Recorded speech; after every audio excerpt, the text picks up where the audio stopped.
Hello, my name is Myra. Welcome back to another video.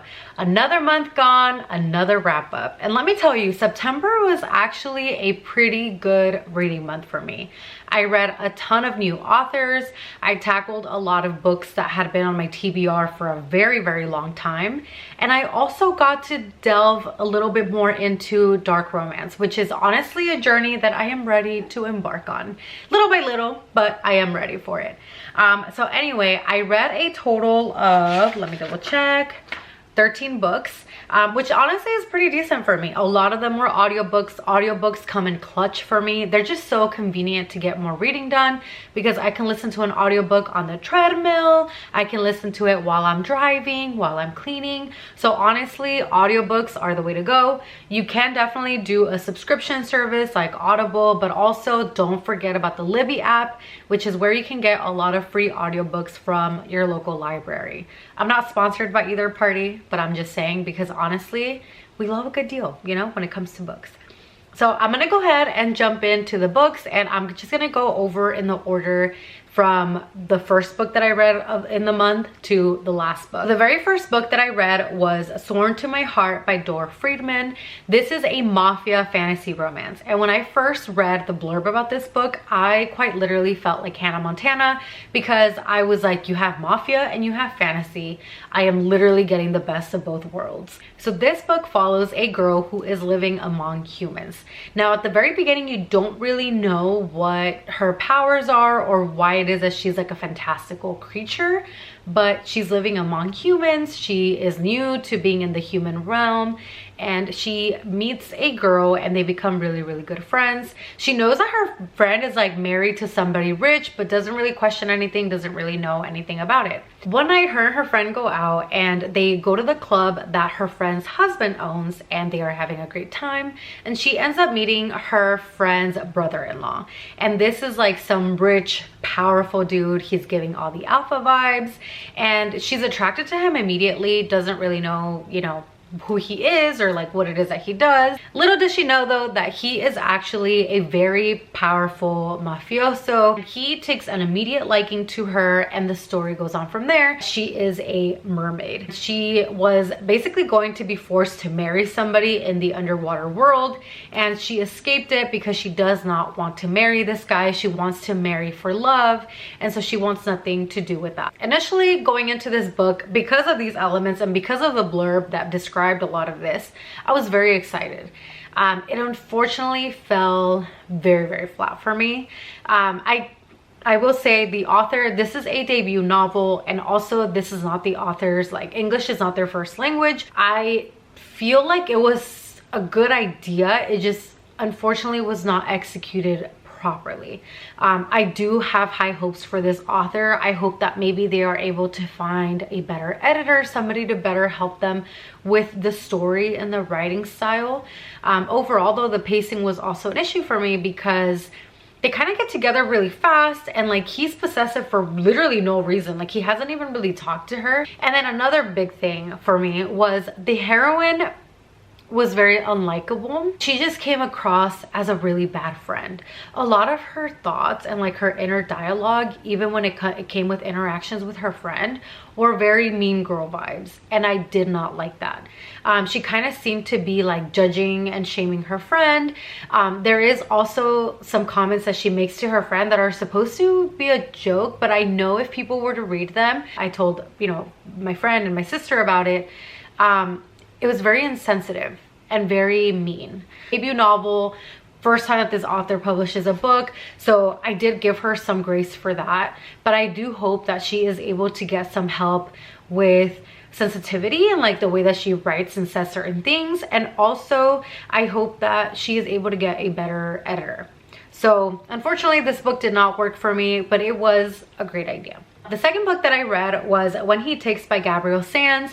I absolutely love Gabrielle Sands. If you have not checked out any of her mafia books, I definitely recommend them. Now this is book 2 of a duet. So you have her four book series, and after the 4th book, she has a spin-off, and that is a duet. So this was the second book, and it's again When He Takes, and this follows Nero and Blake. Now Nero, as you know from following, if you read the 4-book series, Nero is pretty much, I think, in the 2nd, 3rd, and 4th book, book, he goes into hiding, and he goes into hiding because there is a rival mafia family that basically thinks that he is not alive anymore.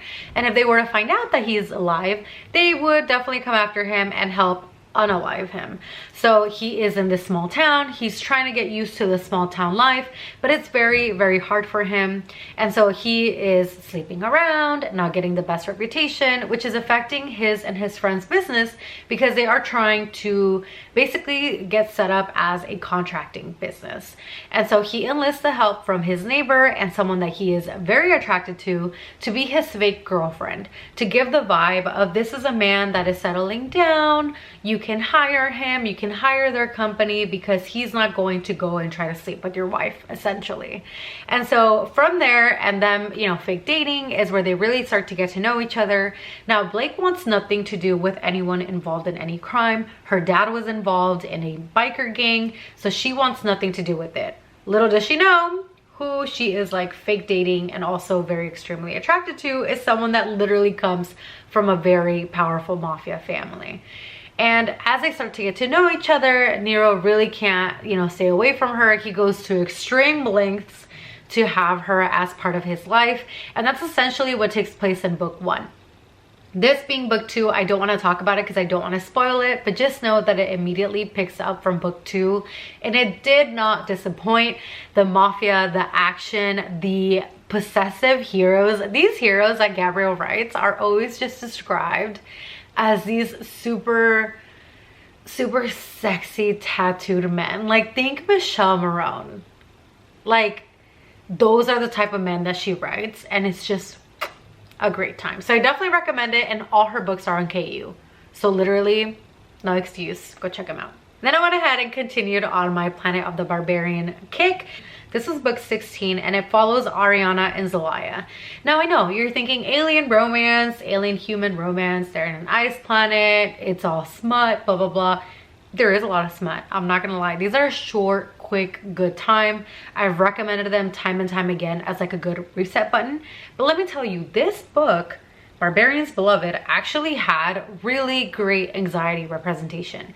This is actually a flashback story to Ariana, who is one of the first human women that came out of this spaceship, and she kept crying the whole time, and she did resonate to someone, but she was just crying all the time, and she was really sad all the time.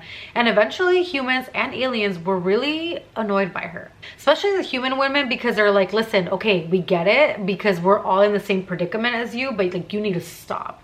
And it's pretty sad because you don't really know her story until this book. So with this book, you finally know the backstory. And basically, she is someone that suffers from really bad, nasty anxiety. She was on prescription medications when she was in, you know, I wasn't saying the States, but when she was on Earth, she was on prescription medications to help her with her anxiety. She had a really strong anxiety medication to help her on particular rough days. So of course, when she got captured from Earth, it's not like that medication came with her, and now she's through this like very traumatic event, right, where she was abducted. She's in this ice planet with new people. They all don't know what's going on, so her anxiety levels are through the roof, and she can't help it. Like, her brain is literally attacking her, and her thoughts are just attacking her constantly, and of course people are judging her for it. And you basically have her inner dialogue and her being frustrated with herself because she wants to stop crying. She doesn't want to do the things that she's doing, but she can't help it. And it just had such great representation that I feel like if you're someone that maybe knows someone that has really extreme anxiety or suffers from anxiety, I feel like this book can maybe help you see things from their point of view, if that makes sense. So for that reason, I actually really like this book, and I applaud Ruby Dixon for including this and making it such great representation. Then I went ahead and read or listened to The Ritual by Chantel Tessier. This is my first Chantel Tessier book. This book had been on my TBR for a long time. And let me tell you, I did not know that it was going to be this extreme. I knew the lords were these men that were part of the secret society, but I didn't know that there was like unaliving included on there. Like there's a lot of really extreme tests that these guys have to pass to even become a lord. And they all come from really rich, really powerful family. Like I'm talking, you know, politicians and presidents and stuff like that, like really powerful people that actually have a lot of influence. And this is what basically these lords are made of. And you don't stop being a lord even when you're out of university. Like a lot of these, you know, people or guys that are lords, their parents were lords, their grandparents were lords. And so it follows this guy named Riot, and he's in university, and he is now going to pick the woman that is going to be like his chosen. And basically these women submit themselves to these men to be used by them, but also it's supposed to be consensual. A lot of the times these are women that they are supposed to be marrying in the future, because a lot of these really powerful families have arranged marriages to basically form alliances and keep their power and their wealth growing. And the woman that he has chosen, or that he is set to choose, is actually dating another lord. And so it causes like a little bit of drama. It causes some you know, issues there. But it was very crazy. The heroine here in this book, she does really come into her power because she has a very particular kink that her boyfriend really nastily shamed her for. But I really like the way that Chantal Tessier explained kinks, and especially those kinks that do get judged harshly. And Riot is more accepting of said kink and is more willing to be a great participant with her when it comes to this. Overall though, the story, I would say there is a lot of mystery with it, so I don't really want to give too many details about the actual story and the plot itself. But you do find out things at the same time that the characters are finding things out. So that is always a little bit interesting when you don't really have all of the information. Check your trigger warnings though before you go into this book. He is a morally gray hero. He's probably more morally gray than some of the other heroes that I've read. So he was a little bit unlikable to me in some parts. But overall, it was a good listen. And if you have the chance to listen to it on audio, I would recommend the audiobook. Then I went ahead and read my book club pick with my friend, and this was Skeletons of Society by Marie Maravilla. This is a cartel and MC romance following a Latina heroine who is pretty much the underarms dealer of a very powerful cartel. Her name is Ryan, so a lot of people assume that they are dealing with a man until they meet her. They tend to underestimate her for being a woman, and they very, very quickly learn their lesson that Ryan is not someone to be messed with. Meeting is scheduled for them to figure out how to continue smuggling their arms dealing and, you know, basically get their weapons in and out of the country more seamlessly. When the meeting takes place, they think that she is just someone that works at the club or is maybe sleeping with this Ryan person without knowing that she is in fact Ryan. So when they come to find out that she's actually Ryan, they're like, whoa, okay, we did not know this. The main guy overseeing this deal with the cartel is Gunner, and he is, like I said, one of the guys in the motorcycle club, and they are working together to basically get to know, okay, this is like your operation, this is what we would be doing to try to get everything done seamlessly. They do come across an issue though, because the main head of the cartel, his son, is obsessed with Ryan. They've never been together in that way, but he's made it very clear that if she is with anyone, he is going to take care of it.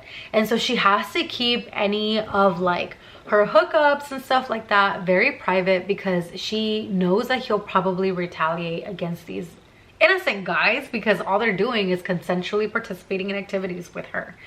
But he comes back into the picture. He's trying to take over, trying to push Ryan out. Ryan, in the meantime, is getting to know Gunner. They're starting to form this connection with each other. The spice in this book was beautiful. Such a good time. And Ryan is just such a badass heroine. And these are the type of heroines that I like.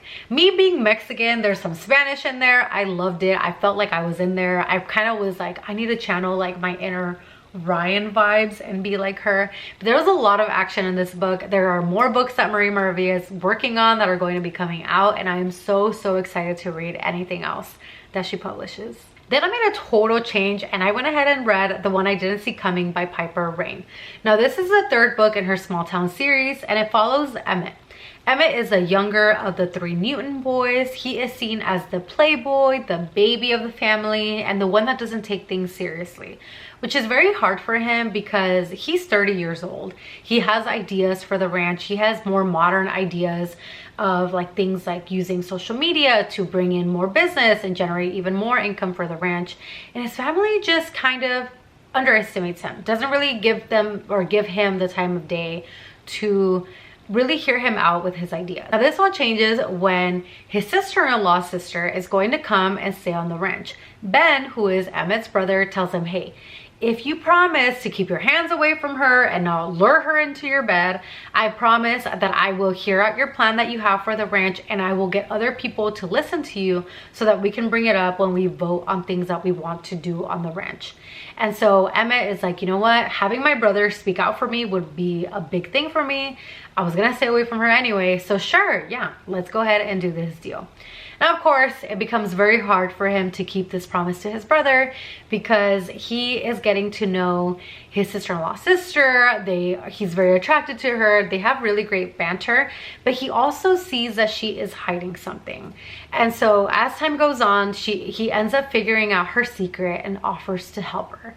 Now, the family doesn't really trust him helping her, but they don't know about the secret, and he is literally trying to be the best guy for her. Like, he's really trying to be there for her, and his family is just like skeptical of him. They don't trust him. They're judging him.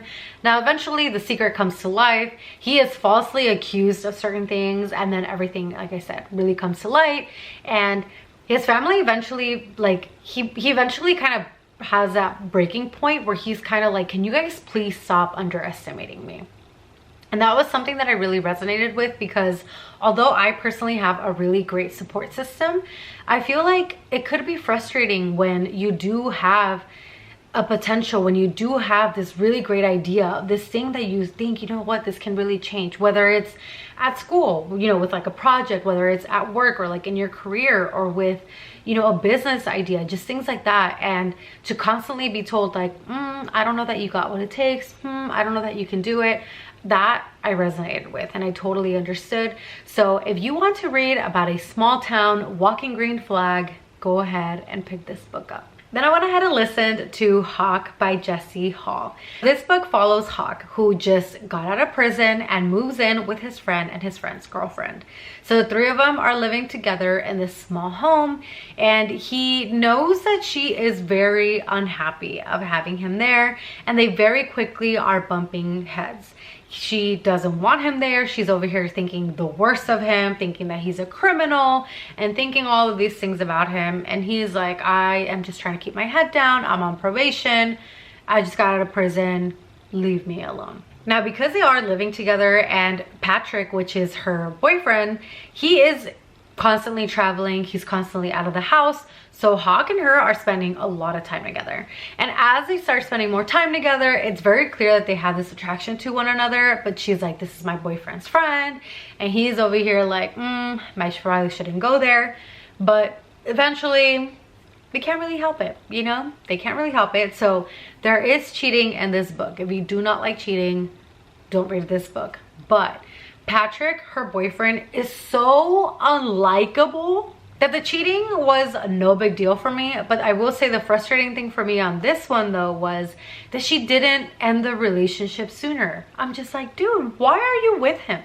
And also other areas that she was like frustrating me is because, you know, her boyfriend, obviously when he was there, she was still being like lovey-dovey in front of Hawk. Obviously Hawk is like starting to kind of develop feelings for her, and then yet she turns around and gets jealous when Hawk is talking to another woman. And I'm just like, make it make sense. Like, that makes no sense. Break up with Patrick, be with Hawk. What are you doing? So just know that if you're like me, or if that sounds frustrating, you probably will get annoyed with her, because she was honestly annoying me when it came to that. But Hawk, and like, his healing journey and all of that stuff. I wanted to give him such a big hug, because he also is judged very harshly since he just came out of prison. And you know, as the story goes, you find out why he was in prison, you know, the things that he's been through, and it's just poor Hawk. That's all I'm going to say. So this book, he definitely was my favorite. She, not really my favorite, but I'm like, whatever, I guess if you make Hawk happy, you can be with him. But he was my favorite. So yeah. Then I went ahead and read Wicked Dreams by S. Mastery.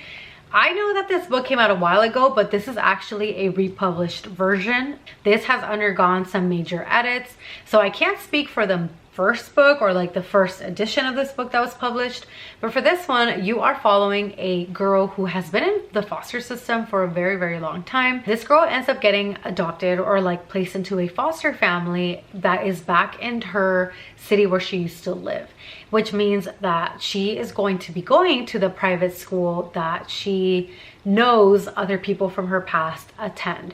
She is very scared, very nervous to go back, but she doesn't really know what to expect. Pretty quickly though, she learns that there is definitely a chain of command when it comes to that school. So this is a bully romance, and her main bully is this boy that she knows from her childhood. They have a history together, although you don't really know this at the beginning of the book.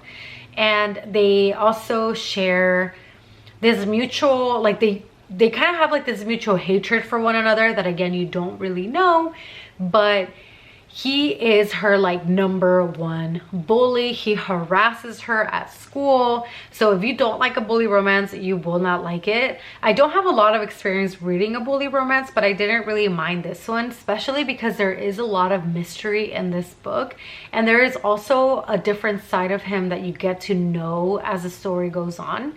Just know though that this book did end on a cliffhanger, so you would have to read the rest of the books to find out. But the cliffhanger at the end of this book was brutal. So I don't really want to say too much, because literally like the rest of the story, little by little, you start getting little bits and pieces, and you start to kind of see, okay, why does he hate her so much? So again, you have to read the book to find out. Then I went ahead and listened to Welcome to the Dark Side, which is an age gap MC romance by Gianna Darling. This is book 2 of her series. I think she has 6 or 7 books out, and these are all age gap romances. This one follows a pretty big age gap. So he is actually the dad of the hero of the first book. He is 38 years old, I want to say, and she is 17. Yeah. She does eventually turn 18 in the book, but to kind of backtrack, she and Zeus have this past where she happened to be, I think, coming out of church, or she was at a church, and he is in an MC club, and there's like this rival gang that showed up. They end up having a shootout, and she's about to get shot, and he covers her and like basically takes a bullet for her. Now he does end up having to get thrown in jail because of it, because he is a criminal, but thanks to that bullet though, she actually ends up getting a scan, and they end up unfortunately finding out that she has cancer. But it is a good thing, because now they are able to give her some treatment. Now as she's there in treatment, she actually ends up finding that she wants to continue talking to like her dark guardian angel, which is what she calls Zeus. Now she is a child at this point. She's 7 years old, so he's like 20 something, and she is writing letters to him in prison. And it's very PG, like it's nothing crazy. And he actually tells her like, listen, it's kind of, you know, I don't know like why we talk to each other. We probably shouldn't, because I don't want you to get in trouble. Her dad is this really powerful mayor, so he's like, I don't want any more problems. But she sees him as like her guardian angel. Eventually, when she does become a teenager, he decides, you know what, this is really weird. I can't keep writing to you. So the letters, like, that's it. Like, we're not going to be writing back and forth anymore, because this can now be misconstrued as something really bad. Now that she is older, she is 17 years old, she has not talked to Zeus, has not seen him, but she does end up seeing him one day, and she is like, wow, like there he is.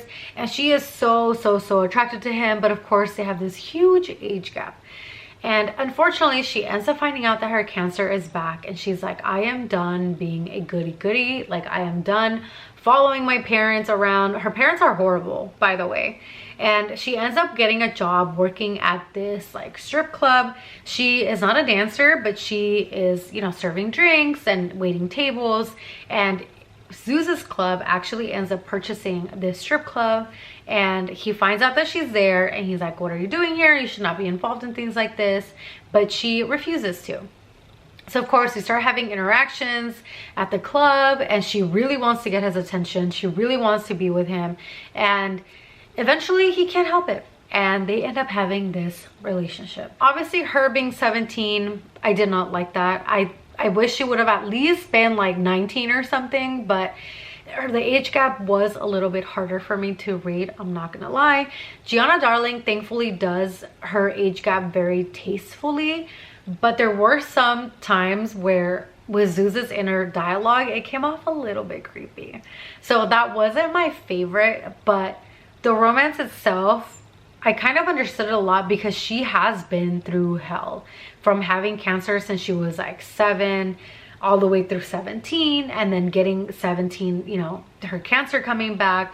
So it was just, I don't know, like I did see her as more mature, but knowing that she was younger, I was like, oh, why couldn't she just be like a few years older? But either way, I still really enjoyed the book, and I really recommend the audiobook because it was pretty good. And I listened to Praise by Sarah Kate. So in this one, you have an ex-boyfriend's dad romance. So her and her boyfriend break up, and she wants her deposit for their place. And he's like, well, you're gonna have to go get it from my dad because I don't have it. And she's absolutely pissed off, but she really needs a deposit. And so she ends up going to meet with her boyfriend's dad, who she has never met before. She shows up, goes into his office, and they end up having a very peculiar meet cute, if you will. Kind of have this whole case of like mistaken identity, and it was very funny because to me, I'm like, imagine like that is like, how do you come back from like, that is so embarrassing. Not for her, but for him. Like he totally thought that she was there for other reasons, and when he finds out, he is just like, oh my gosh, I am so sorry.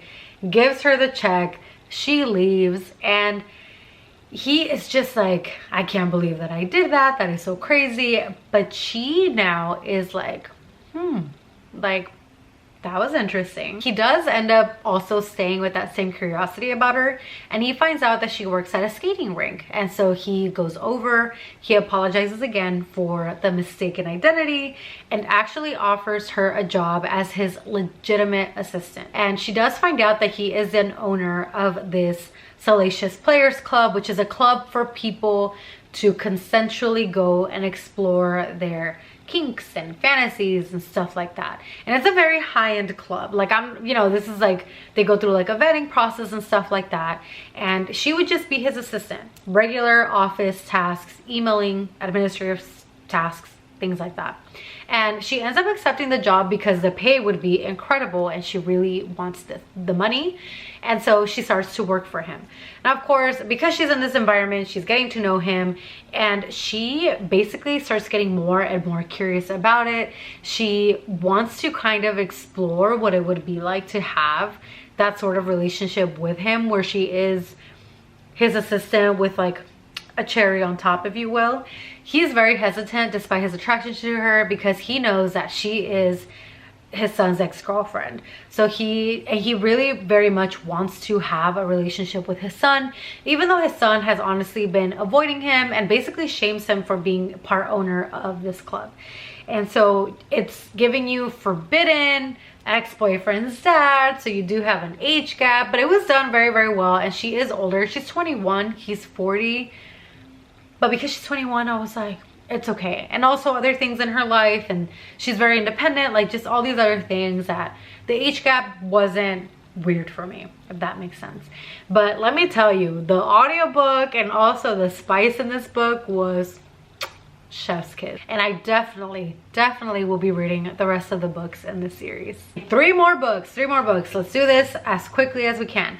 Next, I read Safe Promise by Nora Thomas, which is a mafia romance. So this is a single mom who basically is a DV survivor. She escaped with her son, and her son is deaf, which actually I really loved that the author did this because it had really great representation for being a single mom, being a DV survivor, and then also having a deaf son. And so her number one priority is to protect her son and protect herself from her ex-husband.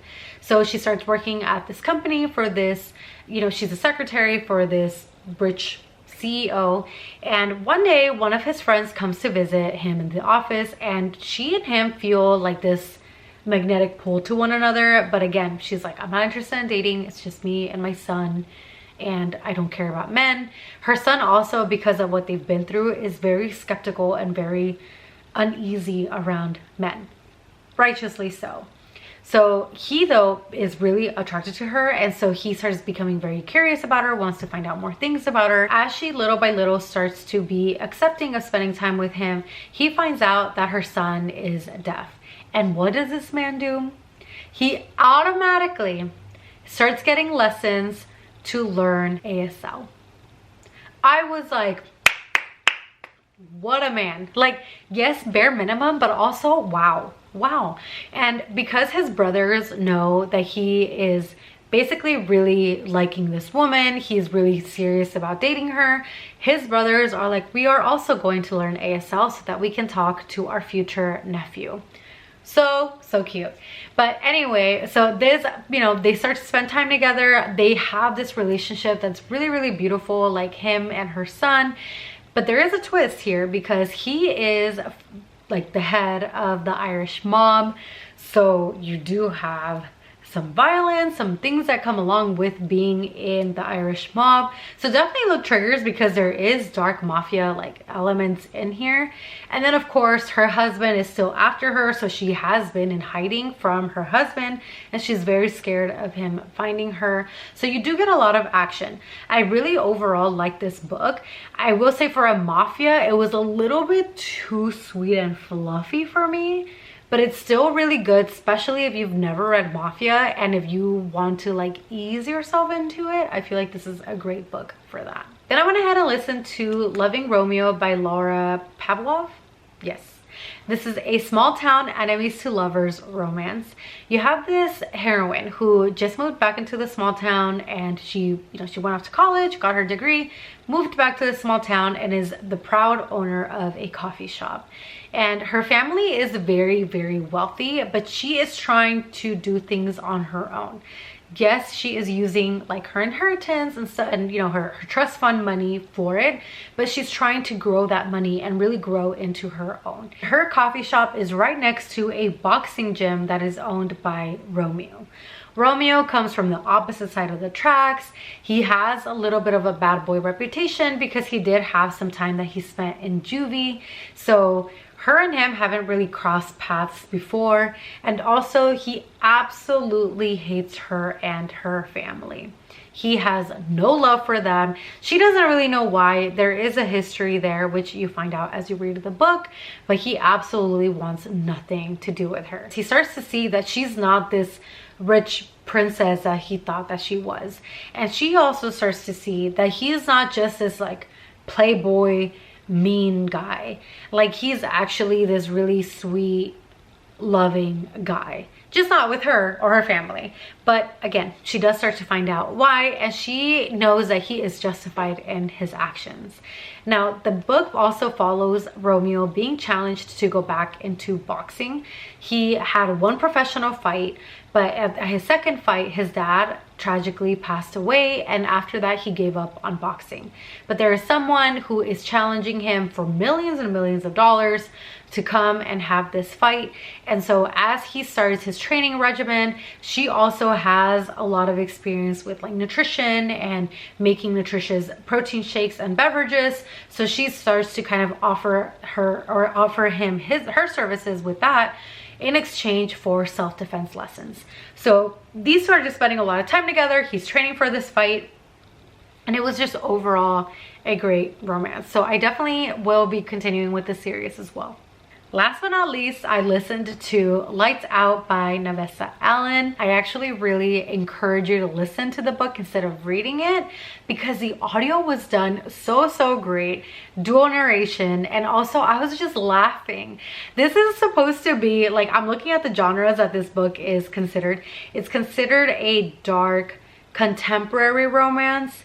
It's a thriller with humor, and I would definitely say it has some humor in it. Check your triggers, okay? There are plenty of triggers at the beginning of this book. But this book follows a heroine who works as a trauma nurse.